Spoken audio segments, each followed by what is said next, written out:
sais pas moi, 5, 6, 7 ans, je n'ai aucune idée. Comment c'est juste? J'ai croisé une... Alors je vais le prononcer à la française. Je vais le prononcer comme il se prononce parfois. J'ai croisé une belle Madeleine de Proust. Le hasard l'a présentée sur mon chemin. J'étais correspondante locale de presse à l'époque. Mais je ne lisais pas le journal dans lequel je publiais. Parce que ce qui était publié déjà, c'était très compliqué pour moi, je comprenais pas. Je comprenais pas comment on pouvait... Enfin, je savais pas comment ils faisaient tous pour pouvoir faire leurs articles, qu'ils soient journalistes ou correspondants ou simples rédacteurs. C'est quelque chose, ma Madeleine de Proust. Il y avait une petite annonce.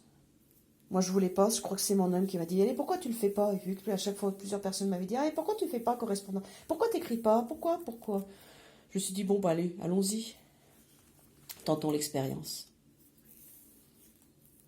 Ce fut à la fois une expérience très enrichissante pour moi. Mais le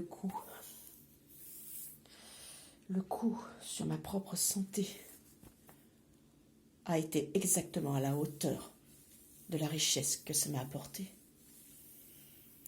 Donc, un jour, je me suis présentée à répondre à une petite annonce. Quelqu'un cherchait une femme de ménage. Ça tombe bien. Je savais conchiter. C'est un mot de mon invention. Vous savez, les conchitas. Alors, chez nous, dans ma famille, conchita, c'est celle qui récure et qui conchite, qui fait le ménage, sans jamais rien dire, mais qui râle souvent très fort. La conchita, c'est celle qui a du poil au bras, du poil au menton et le poil aux pattes. Ça tombe bien, moi j'en avais partout, donc ça tombe bien. J'étais vraiment la conchita. J'avais déjà fait ce métier plus d'une fois, j'ai le respect pour tous les métiers, hein, pour tout le monde. J'avais besoin de... il fallait que je travaille. Hein. Il n'y avait pas moyen. Hein. Je ne pouvais plus être infographiste. C'était plus possible pour moi. J'ai tenu au maximum dans mon entreprise d'Oyonnax. Enfin, c'était pas la mienne. C'était celle de mon patron. Ce patron qui a été un peu comme un père pour moi. Un peu plus que ce que je pouvais supporter par moment. Je vous rassure, j'ai un vrai père. Et il est génial, c'est le meilleur père du monde.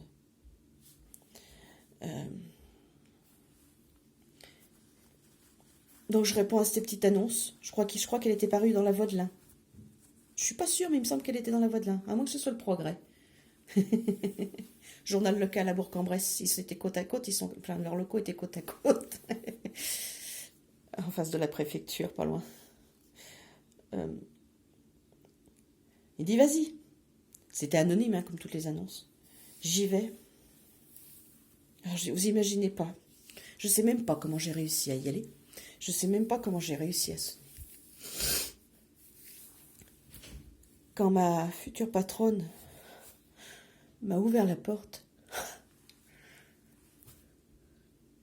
j'ai rien compris de ce qui se passait. Sincèrement, j'ai rien compris. J'ai mis des années à comprendre et je suis pas sûre d'avoir encore tout compris. Je me suis pris un vent de liberté dans la face. Oh, je comprenais rien. Je connaissais pas. Je ne connaissais pas. Ils m'ont présenté leur vrai nom. Moi, ça me disait rien. Je vous rappelle, je disais pas le Progrès. Ah, ça y est, ça s'est dit. Oui, j'étais correspondante locale du Progrès. Bon, voilà. Et voilà, bon. Je connaissais rien. Je les connaissais pas. Je sais plus trop comment c'est passé. Je sais pas qui a rappelé l'autre ou quoi que ce soit. Je crois que nous sommes tombées amoureuses l'une de l'autre. Mais pas cet amour fadasse ou quoi que ce soit. C'est pas cet amour-là. Cet amour amical. C'est cet amour transgénérationnel. Cet amour qui n'a pas besoin de se justifier. C'est ce respect. Nous sommes tombés en amour. Nous sommes tombés en respect l'une de l'autre. Je me souviens pas si j'avais croisé ou pas son mari, son homme, ce jour-là. Tout ce que je peux vous dire, c'est que la première fois que je l'ai croisé, moi, je suis tombée en plus que respect face à lui. Je ne savais pas pourquoi, je ne savais pas qui il était. C'est mon homme, mon chéri à moi qui m'a dit qui il était. Je ne savais pas. Je crois que ma patronne, ils ont essayé de me le dire. À un moment donné, je crois qu'on en a parlé. J'ai dit, quand j'en ai pris conscience, le premier entretien, avant l'entretien, je ne sais pas comment ça s'est passé. Parce que moi, Je savais pas, je connaissais pas.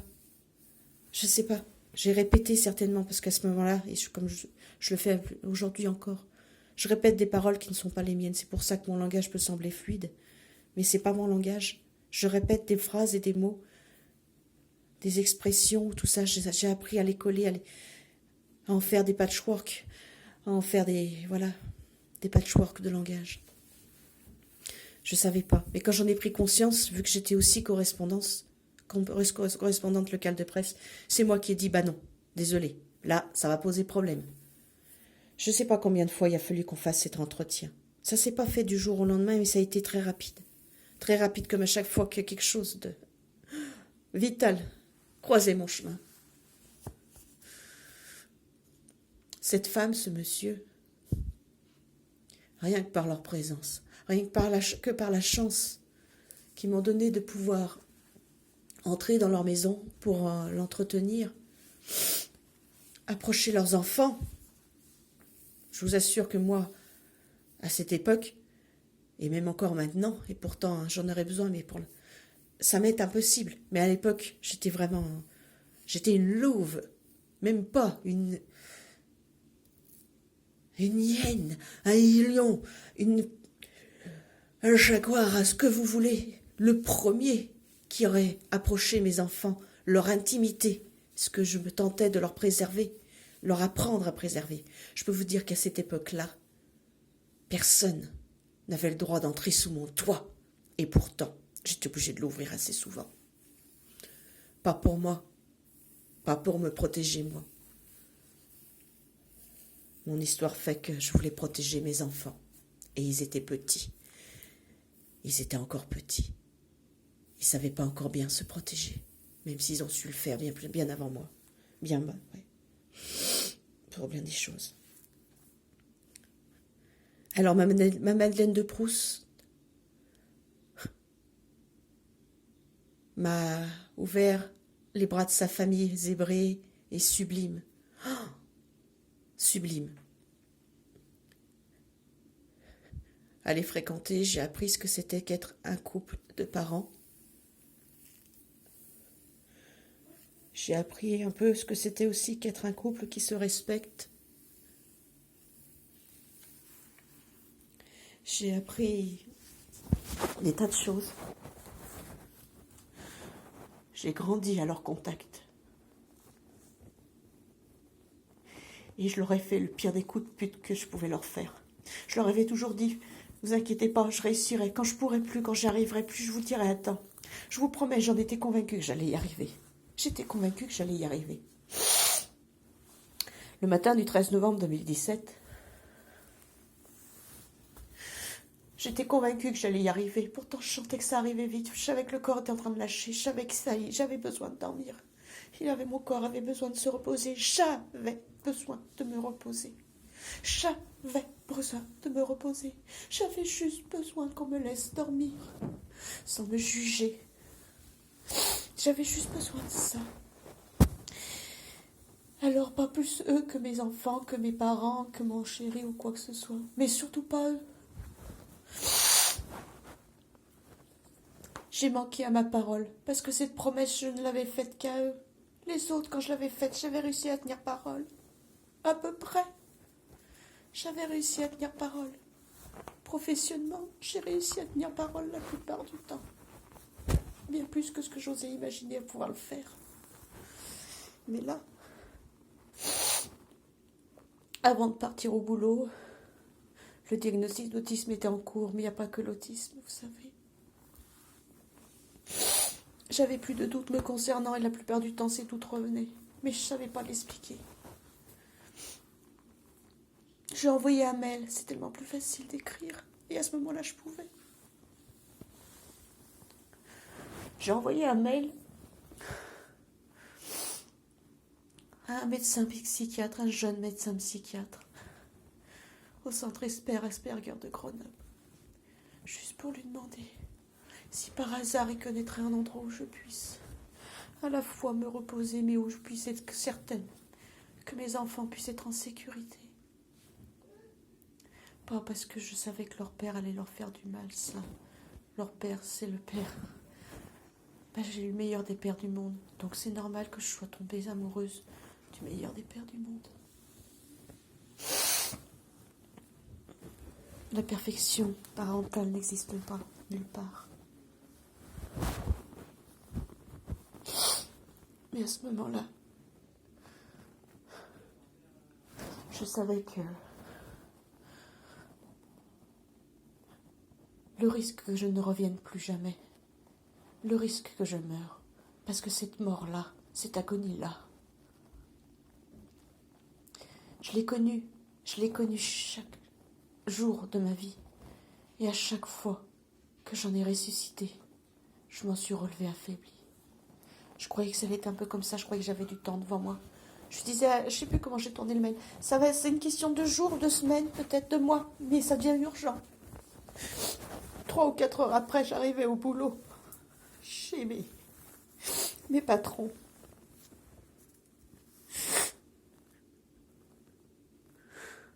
Et là, j'ai fait souffrir ma patronne, qui était une vraie amie dans mon cœur, qui était une vraie amie et qui l'est toujours. Je l'ai fait souffrir.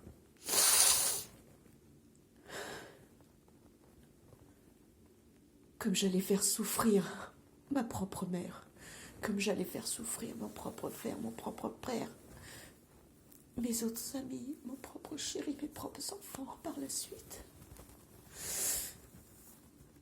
Comme je suis en train de le faire involontairement, vous écoutez pas, je laisse sortir les émotions.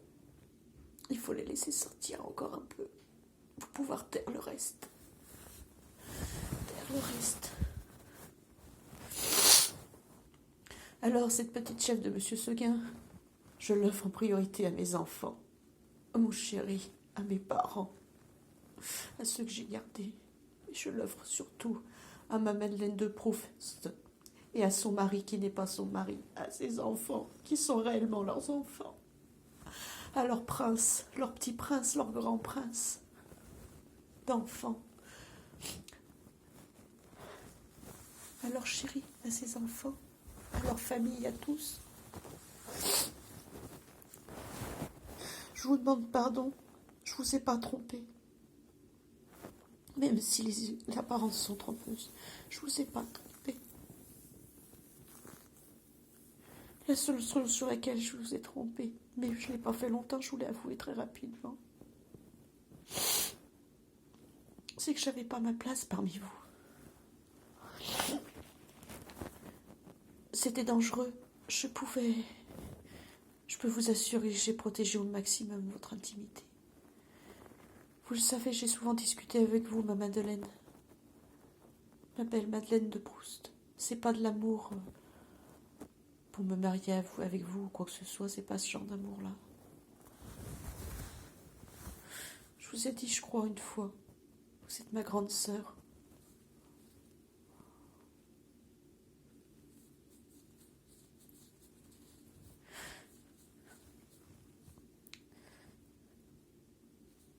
Et votre mari est comme un beau-frère. J'ai pas le droit à ça. On en a souvent discuté, n'est-ce pas?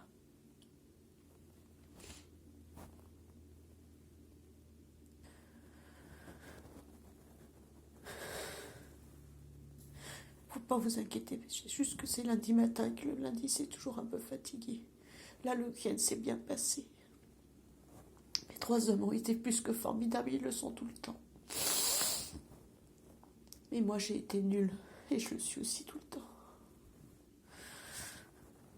J'ai survécu à hier soir. Vous savez, à ces montées de... C'est même pas du stress, ces attaques de panique, de stress, tout ça, que beaucoup de personnes autistes connaissent, et que les personnes multitraumatisées connaissent. Ce truc qui vous prend, qui vous fait pas chercher un trou de souris pour vous cacher, qui vous donne non seulement envie de hurler à en crever. J'ai tenu le choc. J'ai pris ce que... Voilà, je l'ai discuté, je savais. J'ai pris ce que je voulais pas prendre, mais je l'ai pris. J'ai fait le nécessaire. La nuit a fait son œuvre. Elle m'a fait louper les réveils, les diverses sonneries qui étaient en marche programmées. Je suis hyper en retard. Je voulais aspirer aujourd'hui, ce matin, pour pouvoir au moins commander. Aujourd'hui, c'est l'une de ces journées les plus softes de la semaine. La fin de semaine va être... je pense que ça va être certainement des journées de 12 ou 15 heures qu'il va faire.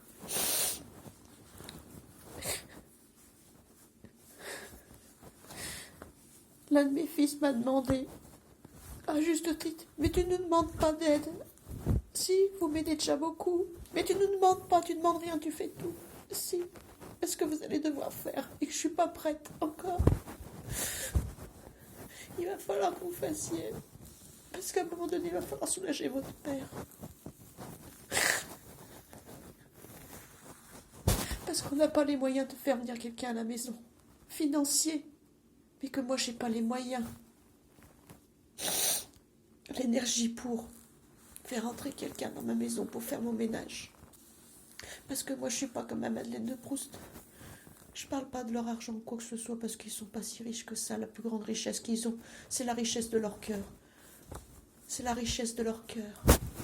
C'est la plus grande richesse du monde. Celle qui n'a pas de valeur tellement qu'elle est riche. Moi, je peux pas. Je peux pas faire entrer un étranger dans mes maisons. Ou ça sera plus facile de faire entrer un étranger que de faire entrer quelqu'un de connu. Mais là, je peux pas. Je suis pas prête. Je suis pas prête. Et là, je suis vraiment pas prête. C'est pas comme ce crâne rasé ou quoi que ce soit. Un crâne rasé, écoutez, ça se compte en dizaines d'années. Mes tatouages, je les ai pas encore. Ça se compte en dizaines d'années.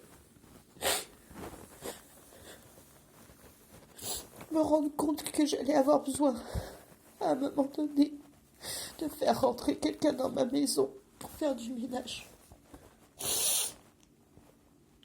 Ben, si je dois avouer la vérité, je le savais déjà quand j'ai postulé chez la Madeleine de Proust. Et je savais que je ne pouvais pas. Je le savais déjà quand j'ai arrêté d'être infographiste. Mais ça, je pouvais pas le dire, même pas à moi-même. Des fois, ça me disait tout seul dans ma tête. Je le savais déjà. Quand j'ai réellement postulé pour avoir mon agrément d'assistante maternelle agréée, je ne l'ai pas eu du premier coup. C'est pas parce que j'étais pas prête pour être nounou. Là, je l'étais.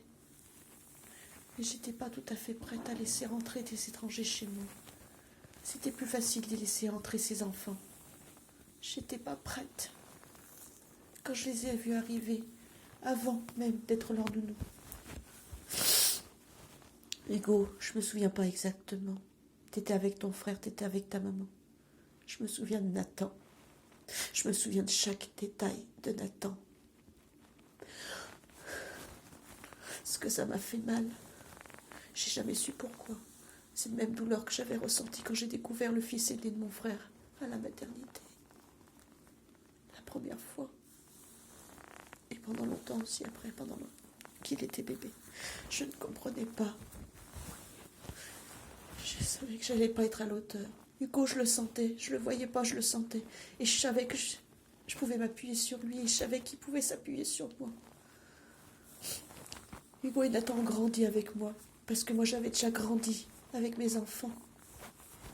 Parce que mes enfants m'avaient appris l'essentiel. Je sais pas si j'étais une bonne nounou, comme je sais pas si je suis une bonne mère. On s'en fout. Ça, cette vérité-là, elle ne nous appartient pas. Elles n'apprennent qu'à nos enfants, qu'à ceux que nous avons gardés, qu'à ceux que nous avons côtoyés. Ça fait partie de leur intimité. Ça peut varier d'un jour à l'autre. Ça grandit avec eux, mais ça ne nous appartient pas. Je me souviens de certaines difficultés de chacun des enfants que j'ai gardés. Je me souviens de la magnifique petite Clémentine. Ah, ce bijou croquant la vie et débordant de vie qui est marqué dans notre famille masculine. Je suis la seule femme dans cette maison.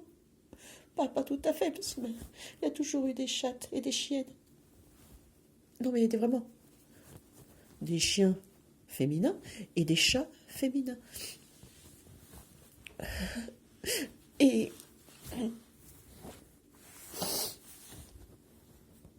Je me souviens de leurs parents, diamétralement opposés sur plein de points entre eux, et qui se ressemblent aussi. C'est super difficile pour moi de ne pas violer l'intimité des gens, parce que je peux percevoir très très loin. Et je vous assure que j'ai les respecté. Je me suis interdit de rentrer dans celle. Je me suis toujours interdit de rentrer dans celle de tous ceux que j'ai côtoyés. Alors des fois, c'est vrai, il y a des petites bribes que je détourne. C'est très facile pour moi de détourner l'attention. Le meilleur moyen de détourner l'attention, quand c'est porté sur quelqu'un d'autre et que ça viole son intimité, c'est la santé, soit sur quelqu'un d'autre, un peu plus loin, sur quelque chose d'autre, de la lecture, de quoi que ce soit, ou de se regarder le nombril, ce que je déteste par-dessus tout le monde, au monde. Mais au final, c'est ce qu'il y a de plus efficace.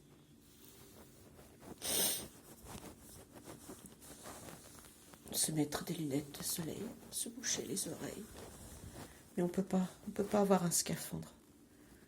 Ça, heureusement que j'ai appris à le faire. Heureusement que j'ai appris à le faire et que je continue à l'apprendre à le faire. Des gens comme moi sont brûlés sur les places publiques, encore dans de nombreux pays. Et heureusement, nous ne sommes pas seuls, nous sommes nombreux, quelles que soient nos particularités ou quoi que ce soit. Nous avons certainement été nombreux, j'en suis convaincue, nous avons été nombreux, nous sommes encore nombreux, à essayer de faire ce qu'on peut, plus ou moins dans l'ombre, souvent très maladroitement. Et heureusement, cette vidéo n'est pas en direct. Presque, 45 minutes de vidéo. Je ne sais même pas si ça réussira à passer sur les réseaux sociaux en entier. Je mettrai sur Facebook les 2 comptes. Parce que je ne crois pas que j'arriverai à relire la petite chaîne de M. Seguin. Parce que... elle m'a servi à... très tôt à faire taire des petites morts. Et je parle pas d'orgasme.